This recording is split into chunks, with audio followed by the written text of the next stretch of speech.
नमस्कार दोस्तों। ओम नमः शिवाय। दोस्तों, आज 16 दिसंबर 2022 है और शुक्रवार है। और आज पौष संक्रांति है सूर्य की। यानी कि आज सूर्य बृहस्पति की राशि धनु राशि पर आज प्रवेश कर गए हैं। तो दोस्तों, सूर्य के इस गोचर का सभी राशियों पर विशेष प्रभाव पड़ेगा। और सूर्य आज धनु राशि पर प्रवेश करते हैं। धनु राशि पूर्व दिशा की स्वामिनी राशि होती है और अग्नि तत्व की राशि होती है और बृहस्पति की राशि होती है। तो इस वजह से बहुत से काम होते हैं जो कि इस महीने में नहीं किए जाते हैं, और कुछ ऐसे काम होते हैं जो इस महीने में करना अच्छा माना जाता है। तो दोस्तों, जब सूर्य इस महीने में प्रवेश करते हैं तो इसको खरमास भी बोला जाता है। खरमास, इसके पीछे हमारे पुराणों में एक कथा दी गई है। वो प्रतीक कथा है, यानी कि उसमें ये बताया गया है संकेत के माध्यम से कि इस महीने में शुभ कामों में पाबंदी क्यों लग जाती है। तो दोस्तों, ये कहा जाता है कि जब भगवान सूर्य, जिनके रथ पे 7 घोड़े जुते रहते हैं, 7 घोड़ों का रथ होता है भगवान सूर्य का। तो जब सूर्य पूरा राशि चक्र का भ्रमण करते हुए, एक महीने में एक राशि सूर्य रहते हैं, तो जब ये धनु राशि में पहुँचे तो कहते हैं कि भगवान सूर्य के घोड़े कल्पों से चलते आ रहे थे सूर्य रथ में, तो वो थक गए। तो भगवान सूर्य ने उनको अपने रथ से निकाल दिया और उनको चढ़ने के लिए छोड़ दिया खुले स्थानों में। तो अब सूर्य का रथ रुक गया, तो उसके लिए उन्होंने देखा कि 2 गधे वहाँ पर चल रहे हैं। तो उन्होंने, कहते हैं कि उन गधों को अपने रथ पे जोत लिया। लेकिन गधों को जोतने के कारण सूर्य के रथ की गति रुक गई, क्योंकि गधा कितना खींचेगा किसी रथ को घोड़े के सामने।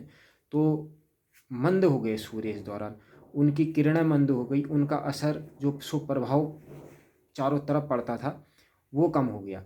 और कहते हैं कि खर, जो कि गधे के जो खुर होते हैं, वहाँ से खर शब्द आया है। तो गधे के खुरों से धूल उड़ती हुई पूरे वायुमंडल में व्याप्त हो गई, जिससे कि एक प्रकार की, जो शाम को आपने देखा होगा धूल उड़ने से जो एक लालिमा जैसी आ जाती है, वो छा गई और सूर्य की किरणें बड़ी मंद हो गई। तो ये एक प्रतीक कथा है, इसमें ना जाइए कि ऐसा हुआ होगा या नहीं हुआ होगा, लेकिन इस कहानी के माध्यम से जो है हमारा जो राशि चक्र या ऋतु का जो चक्र होता है, उसको समझाने की चेष्टा इस कहानी के द्वारा की गई है। तो सूर्य का प्रभाव कम होने से इस मास को खर मास कहा गया। और यहाँ पर जो शुभ काम, इसीलिए इस महीने में विवाह नहीं होते हैं, इस महीने में उपनयन संस्कार नहीं होते हैं, यज्ञोपवीत नहीं होता है, मुंडन संस्कार भी इस महीने में नहीं किए जाते हैं बच्चों के। तो जो इस तरह के संस्कार होते हैं इस महीने में वर्जित होते हैं। दूसरा, इस महीने में जैसे नवग्रह प्रवेश हो गया आपका, या नए मकान की नींव डालना, इस तरह के काम भी इस खर मास में नहीं करने चाहिए।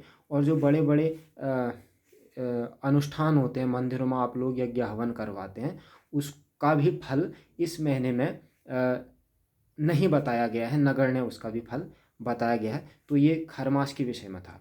दूसरा दोस्तों, जब धनु राशि पे सूर्य का गोचर इस महीने चलेगा तो इसका प्रभाव अनेक राशियों पर, अलग अलग राशियों पर अलग अलग पड़ेगा। तो मैं आपको बता देता हूँ कि किन राशियों पर इसका शुभ प्रभाव इस महीने रहेगा। देखिए, सूर्य पिता का कारक होता है, सूर्य हमारे मान सम्मान का कारक होता है, हमारी आत्मा का कारक होता है। और सूर्य जो राजकीय सर्विस करते हैं, यानी कि सरकार से पैसा लेते हैं, सरकारी नौकरी में होते हैं, उनके लिए भी सूर्य का गोचर विशेष महत्व रखता है, यानी कि ये सरकार से भी संबंधित ग्रह है।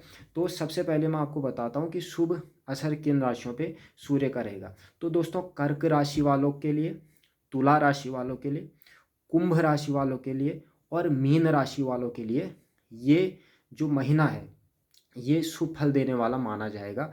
सूर्य का ये गोचर बहुत अधिक लाभ इन राशियों के लोगों को देंगे। अब मध्यम फल किनको मिलेगा?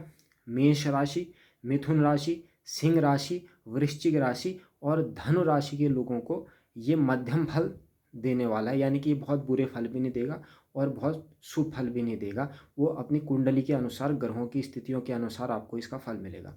अब सबसे अशुभ प्रभाव सूर्य का इस महीने किन राशियों पर रहेगा? वृष राशि पर, कन्या राशि पर और मकर राशि पर सूर्य के इस गोचर का इस महीने खराब प्रभाव रहेगा। तो स्वास्थ्य का ध्यान रखें, अनावश्यक यात्राएं न करें, अनावश्यक व्यय न करें, खान पान पे ध्यान रखें, अपने स्वास्थ्य का ध्यान रखें, व्यायाम इसमें अधिक से अधिक करें और सूर्य को जल आप लोग अवश्य चढ़ाइए। तो दोस्तों, जिनके लिए शुभ है उनके लिए ठीक है, लेकिन जो अशुभ प्रभाव जिन राशियों को मिल रहा है सूर्य का, वो रोज सुबह तांबे के पात्र में भगवान सूर्य को ओम घृणी सूर्याय नमः मंत्र 7 बार चैंट करके, इसका उच्चारण करके, जप करके इसको आप सूर्य को जल चढ़ाइए। और प्रत्येक रविवार को बंदरों को गुड़ और चना आप लोग खिलाइए। तो इससे आप देखिए, या गरीबों को आप लोग, ज़रूरतमंदों को दवाइयाँ भी उपलब्ध करा सकते हैं, बांट सकते हैं अगर आप सक्षम हैं तो इन उपायों से आप देखेंगे कि इस महीने सूर्य के गोचर का जो अशुभ प्रभाव आपके ऊपर आ रहा है वो काफ़ी % कम हो जाएगा या ख़त्म हो जाएगा। और मध्यम फल वाले भी इसे कर सकते हैं, और शुभ वालों का ये महीना अच्छा ही चल रहा है। ओम नमः शिवाय।